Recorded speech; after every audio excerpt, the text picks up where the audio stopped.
Hello students, I am Aarti and I heartily welcome you all to my channel Aarti Education World।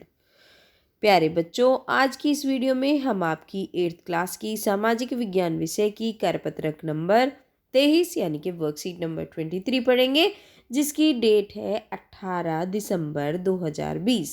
प्यारे बच्चों, जो आज की आपकी वर्कशीट आई है उसमें बताया गया है जब जनता बगावत करती है 1857 व उसके बाद के बारे में। आप सब जानते हैं 1857 की जो क्रांति हुई थी, हमारा जो भारतीय स्वतंत्रता संग्राम की शुरुआत हुई थी, उसी के बारे में बात कर रहे हैं। उसके बाद क्या हुआ वो भी इसमें बताया गया है। देखिए, विद्यार्थी के नाम में आप अपना नाम लिखेंगे, कक्षा अध्यापक के नाम में अपने क्लास टीचर का नाम लिखेंगे। अगर आपको बोला गया है सब्जेक्ट टीचर का नाम लिखो, फिर लिखना अपने एसएसटी टीचर का नाम। ठीक है, चलिए पढ़ते हैं आज क्या आया है वर्कशीट में। कंपनी का पलटवार। विद्रोह की उथल पुथल के बावजूद, क्योंकि अब विद्रोह चल रहा है ना, इतना विद्रोह हुआ है, वो जो 1857 के संग्राम की बात हो रही है वही विद्रोह है। अंग्रेजों ने हिम्मत नहीं छोड़ी उन्होंने, क्योंकि अब उन्हें पता था कि अगर हिम्मत छोड़ी तो दिक्कत हो जाएगी हमें। कंपनी ने अपनी पूरी ताकत लगाकर विद्रोह को कुचलने का फैसला करा कि हम ये जो विद्रोह हुआ है ना, इसको यहीं कुचल देंगे। उन्होंने इंग्लैंड से और फौजें मंगवाई, है ना। उन्हें लगा कि फौजें कम हो रही हैं, इसलिए लोग कोई भी आके हमारे ऊपर हैवी हो जाता है, तो उन्होंने इंग्लैंड से और फौजें मंगवा ली। विद्रोहियों को जल्दी सजा देने के लिए नए कानून बनाए गए कि जिससे जो विद्रोह करते हैं उन्हें फटाफट सजा मिले, और विद्रोह के जो मुख्य केंद्र थे उन पे धावा बोल दिया। इसी तरह सितंबर 1857 में दिल्ली दोबारा अंग्रेजों के कब्जे में आ गई। अब जब उन्होंने इतनी सारी चीज़ें करी, चारों तरफ से घेरने की कोशिश करी, मतलब उन्होंने जो उनके विद्रोह के केंद्र थे उनको भी कब्जे में ले लिया, सजा दे दी विद्रोह को, जिससे ऐसे कानून बनाए फटाफट सजा मिले। अब उनके कब्जे में फिर से आ गई दिल्ली। अंतिम मुगल बादशाह बहादुर शाह जफर पर मुकदमा चला दिया। भाई उनकी सरकार थी, उनके नियम चलते थे, कुछ भी करे वो, और उन्हें आजीवन कारावास की सजा दी गई, क्योंकि बौखलाई हुई थी कंपनी, अगर सजा नहीं देगी तो और भी लोग खड़े होंगे। उनके जो दो बेटे थे ना, उनकी आंखों के सामने ही उन्हें गोली मार दी गई। किसके बेटे? बहादुर शाह जफर के जो बेटे थे उनकी आंखों के सामने। बहादुर शाह और उनकी पत्नी जीनत महल को अक्टूबर 1858 में रंगून जेल भेज दिया गया, और 1862 में यही बेचारे वो तो एक्सपायर हो गए बहादुर शाह जफर, क्योंकि आपको पता ही है उनके साथ कितना गलत हुआ।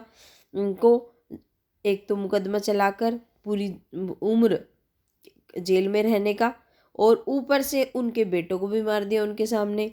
जीनत महल भी उनकी पत्नी जो थी, सबको रंगून, उनको भी और उनकी पत्नी को भी, दोनों को रंगून की जेल में बंद कर दिया, वहीं मर गए बेचारे वो तो। मार्च 1858 में लखनऊ को अंग्रेजों के कब्जे में आ गया। अब उन्होंने लखनऊ को भी अपने कब्जे में ले लिया अंग्रेजों ने। जून 1858 में रानी लक्ष्मीबाई की शिकस्त हुई, मतलब उनसे लड़ाई करी तो वो हार गई, उन्हें मार दिया गया। दुर्भाग्यवश ऐसा ही रानी अवंतीबाई लोधी के साथ हुआ, उनसे भी लड़ाई करी, उनको भी हरा दिया और मार दिया।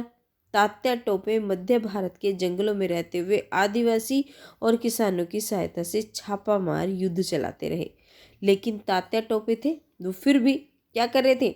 छापामार युद्ध चला रहे थे। ये सभी आपको पता ही है ना, ये सारे लीडर जिनकी भी हम बात कर रहे हैं, चाहे वो अवंतीबाई लोधी हो, चाहे वो रानी लक्ष्मीबाई है, चाहे वो तात्या टोपे हैं, ये सब 1857 स्वतंत्रता संग्राम के मुख्य नेताओं में से थे। उन्हें 1859 में पकड़ लिया गया और उन पर मुकदमा चलाकर उन्हें मृत्युदंड दे दिया गया, क्योंकि भाई अंग्रेज तो जो चाहे, और जिन्होंने उनके खिलाफ विद्रोह किया है वो उनको छोड़ने के मूड में बिल्कुल भी नहीं थे। तो जो तात्या टोपे थे उनको भी पकड़ लिया और उन पर केस करा और उनको दे दी किसकी? मृत्युदंड की सजा। विद्रोही ताकत की हार से लोगों की अब हिम्मत टूटने लगी थी भाई। जब उन्होंने देखा भाई ये तो सब हार गई, तो जब किसी की जीत होती है तो कॉन्फिडेंस बढ़ता है, और कोई हारता है तो उसका कॉन्फिडेंस लो होता है। ऐसे ही हुआ।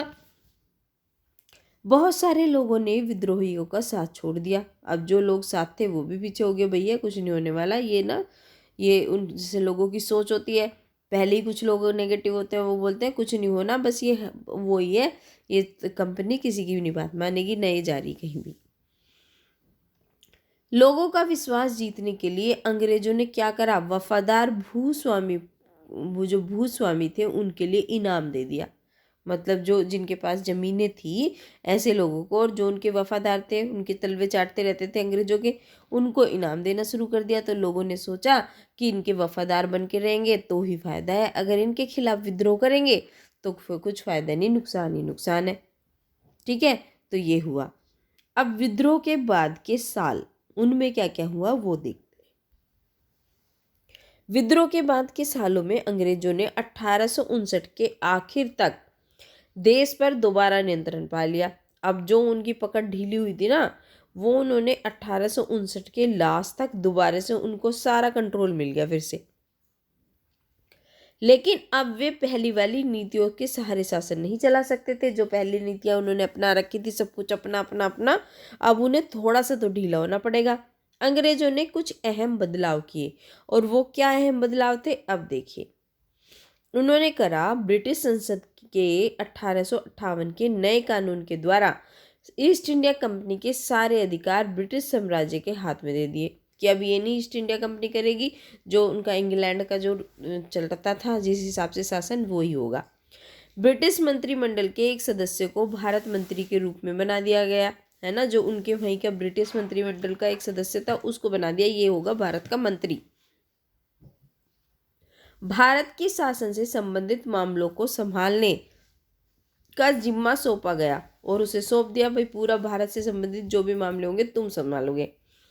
उसे सलाह देने के लिए एक परिषद का गठन करा गया है, जिसे इंडिया काउंसिल कहा जाता है।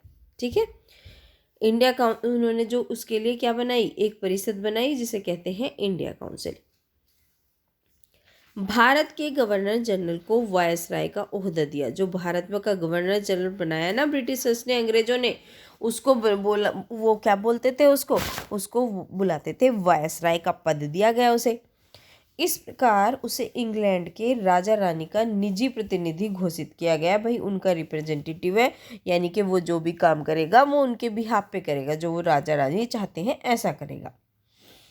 फलस्वरूप इसका रिजल्ट क्या हुआ, अंग्रेज सरकार ने भारत के शासन की जिम्मेदारी सीधे सीधे अब अपने हाथों में ले ली। पहले तो क्या था, ईस्ट इंडिया कंपनी के हाथ में थी।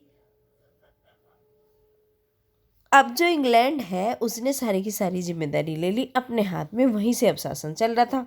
देश के सभी शासकों को भरोसा दिया गया कि भविष्य में कभी भी उनके भूक्षेत्र पर कब्जा नहीं करा जाएगा। भूक्षेत्र मतलब उनकी ज़मीन पर अब कोई भी कब्जा नहीं करेंगे। उन्हें अपनी रियासत अपने वंशजों, यहाँ तक कि अपने दत्तक पुत्रों को सौंपने को छूट दे दी गई। मतलब पहले तो ये था ना कि किसी का अगर बच्चा नहीं है तो उसकी ज़मीन कौन ले लेगा, ईस्ट इंडिया कंपनी ले लेगी, अगर कोई भी नहीं है। लेकिन अब उन्होंने बोल दिया कि भाई कोई भी हो, अगर तुम्हारा बेटा नहीं है तो और भी कोई वंशज हो आपका, या फिर आपके दत्तक यानी कि गोद लिए हुए पुत्र हो, आप उसे भी दे सकते हो। लेकिन उन्हें इस बात के लिए प्रेरित किया गया कि वे ब्रिटेन की रानी को अपना अधिपति स्वीकार करें। लेकिन उन्होंने बोला भाई जो ब्रिटेन की महारानी है वो ही है अब तुम्हारी रानी, वो ही है सब कुछ तुम्हारी सर्वे सर्वा। जो भारतीयों को ऐसा कन्विंस करा गया। इस तरह भारतीय शासकों को ब्रिटिश साम्राज्य के अधीन शासन चलाने की छूट दे दी गई। मतलब जो भारत के जो राजा या कुछ भी होंगे वो सब किसके अंडर आएंगे, सबसे ऊपरी सत्ता होगी आपकी जो ब्रिटेन की महारानी की। सेना में भारतीय सिपाहियों का अनुपात कम करने और यूरोपीय सिपाहियों की संख्या बढ़ाने का फैसला करा गया। और क्यों करा ये फैसला, क्योंकि पहले जो विद्रोह हुआ था उसको अंग्रेज कहते थे सैनिक विद्रोह। तो उन्हें ये डर था कि फिर से अगर ये ज़्यादा हुए जो भारतीय सैनिक है फिर से विद्रोह कर देंगे। तो उन्होंने सोचा क्यों ना हम ऐसे करें, हमारे सैनिक ज़्यादा होंगे उनके कम होंगे तो विद्रोह की स्थिति आएगी नहीं। और ये भी तय किया गया कि अवध, बिहार, मध्य भारत, दक्षिण भारत के सिपाहियों को भर्ती करने की बजाय अब गोरखा, सिखों और पठानों में से ज़्यादा सिपाही भर्ती करेंगे, कि इनको नहीं लेंगे। जहाँ से भी ज़्यादा बगावत हुई थी ना वहाँ से वो नहीं चाहते थे इस तरीके के लोग आए। मुसलमानों की संपत्ति और ज़मीन बड़े पैमाने पर जब्त कर ली गई। जो मुसलमान थे उनकी और जो ज़मीन थी वो उन्होंने बहुत सबकी अपने अंडर ले ली। उन्हें संदेह और शत्रुता के भाव से देखा जाने लगा। अंग्रेजों को लगता था कि ये विद्रोह उन्होंने ही खड़ा किया है, मतलब उन्हें लगता था कि मुसलमानों की वजह से ही हुआ है, उन्हीं उन्हीं उन्हीं का मेन कारण है, उनकी वजह से ये विद्रोह हुआ है। तो उन्होंने उनकी ज़मीनों को ले लिया और उन्हें ही ऐसे देखते थे कि इनकी यही है राड की जड़। अंग्रेजों ने फैसला किया कि वे भारत के लोगों के धर्म और सामाजिक रीति रिवाजों का सम्मान करेंगे। अब उन्होंने सोचा कि जैसे इनका है, धर्म है या रीति रिवाज है, उसको चलाते रहे, कोई बात नहीं। भूस्वामियों व जमींदारों की रक्षा करने और जमीन पर उनके अधिकारों के स्थायित्व देने के लिए नीतियाँ बनाई गई, रूल बनाए गए कि जिससे जो जो जो भूमि वाले किसान हैं, है ना, जो भूस्वामी है या फिर जो जमींदार ही हैं, उनकी मतलब उनकी भी रक्षा करी जाएगी। उनको ऐसे ही नहीं कि कोई भी कुछ भी कर जाए, कोई भी छीन के ले जाए पैसा या कुछ भी हो जाए, और उनका मतलब स्थायित्व देंगे, जो उनकी जो ज़मीन है, जो उनके अधिकार हैं वो पता चलेंगे। इस प्रकार 1857 के बाद इतिहास का एक नया चरण शुरू हुआ। ठीक है बच्चों, तो ये थी आज की आपका कंटेंट। अब देख लेते हैं इसके क्वेश्चन आंसर्स। इसमें 5 सवाल पूछे गए हैं जो आपकी वर्कशीट में से ही आप आराम से कर देंगे। अंग्रेजों ने 1857 के विद्रोह को कुचलने के लिए क्या क्या किया, तो लिख दो। अंग्रेजों ने अनेक तरह के विशेष कानून भी बनाए। ब्रिटेन से नई सैन्य टुकड़ियां मंगाई गई। उन्होंने विद्रोह को कुचलने के लिए काम आरंभ कर दिया। और क्या, अंग्रेजों ने दिल्ली पर 2 तरफा हमले शुरू कर दिए, एक तरफ कलकत्ता से और दूसरी तरफ पंजाब से, दोनों तरफ से। अंग्रेजों ने कूटनीति चलते हुए शिक्षित वर्ग तथा जमींदारों को इस विद्रोह से दूर रखा। ठीक है, ये हो गया आपका प्रश्न नंबर 1 का उत्तर। प्रश्न नंबर 2 पूछा गया है, आरंभिक महीनों में प्राप्त सफलता के बावजूद 1857 का विद्रोह असफल हुआ। मतलब शुरू में तो सफलता मिली, लेकिन उसके बाद भी क्या हुआ, जो 1857 का स्वतंत्रता संग्राम था वो असफल हो गया, वो पास नहीं हुआ। तो उसका क्या कारण था, आप सोचिए और लिखिए। तो जैसे इस तरीके से लिख सकते हैं, विद्रोहियों के पास साधन अंग्रेजों की अपेक्षा बहुत कम थे, है ना, उनके पास बहुत कम थे। और उनके पास तो अंग्रेजों के पास तो बहुत थे, लेकिन जो विद्रोही थे उनके पास नहीं थे। विद्रोहियों के पास त्याग बलिदान की भावना वाले सैनिक थे, लेकिन उनका जो रण कौशल था, लड़ने वाली जो क्षमता होती है, वो अंग्रेजों जैसा नहीं था, क्योंकि वो तो ट्रेंड थे, ये अनट्रेंड थे बेचारे। अंग्रेजों के पास यूरोपीय ढंग से प्रशिक्षित सैनिक थे जो रणनीति और कूटनीति में दक्ष थे, है ना, उनके पास इस तरीके के ये सब सामान थे और हमारे पास कम थे। इस वजह से, जबकि विद्रोही केवल मरना जानते थे, लड़ना नहीं। और विद्रोही क्या करते थे, बस उन्हें ये पता है कि हमें अपने देश के लिए मरना है, उन्हें नहीं पता था कि दिमाग से कैसे लड़ना होता है या क्या होता है। और जो अंग्रेज थे वो पूरे तेज तर्रार थे इस मामले में। अब क्वेश्चन नंबर 3 का उत्तर आप इस तरीके से लिख देना। क्वेश्चन नंबर 3 पूछा गया है, 1857 के स्वतंत्रता सेनानियों के साथ क्या हुआ, तो इसका उत्तर लिख देंगे। 1857 के क्रांति के बाद अंग्रेजों ने विद्रोहियों को पूरी ताकत के साथ कुचलने का फैसला कर लिया। उन्होंने विद्रोहियों को जल्दी सजा देने के लिए नए कानून बनाए और मुख्य केंद्रों पर धावा बोल दिया। कईयों को आजीवन कारावास की सजा दे दी गई। भाई हमेशा क्या रहेंगे, जेल में रहेंगे। उनके बेटों बहादुर शाह जफर को आजीवन कारावास की सजा दे दी और रानी लक्ष्मीबाई और अवंतीबाई लोधी को मार दिया गया। तो ये लिख देंगे आप क्वेश्चन नंबर 3 का आंसर। क्वेश्चन नंबर 4 पूछा गया है, विद्रोह के बाद के सालों में अंग्रेजों ने अपने शासनकाल में क्या क्या बदलाव करे, तो आप लिख दीजिए। 1857 के विद्रोह के बाद निरंकुश हो चुकी ईस्ट इंडिया कंपनी के शासन का नाम बदल दिया और इसके बाद भारत पर शासन करने का पूरा अधिकार अब किसका हो गया था, महारानी विक्टोरिया का हो गया था। और इंग्लैंड में 1858 के अधिनियम के तहत एक भारतीय राज्य सचिव की व्यवस्था की गई, जिसकी सहायता के लिए 15 सदस्यों की एक मंत्रण परिषद बनाई गई। तो ये हो गया आपके क्वेश्चन नंबर 4 का आंसर। क्वेश्चन नंबर 5 आपकी वर्कशीट में ये है, अंग्रेजों द्वारा लाए गए बदलाव के क्या कारण थे? तो इसका उत्तर लिख दिया। अंग्रेजों द्वारा लाए गए बदलाव का मुख्य कारण क्या था? मुख्य कारण ये था, एक तो लोगों में विश्वास नहीं हो रहा था, है ना। विश्वास को जीतना बहुत मुश्किल था, ताकि वे ज़्यादा से ज़्यादा दिनों तक भारत पर राज कर सकें, है ना।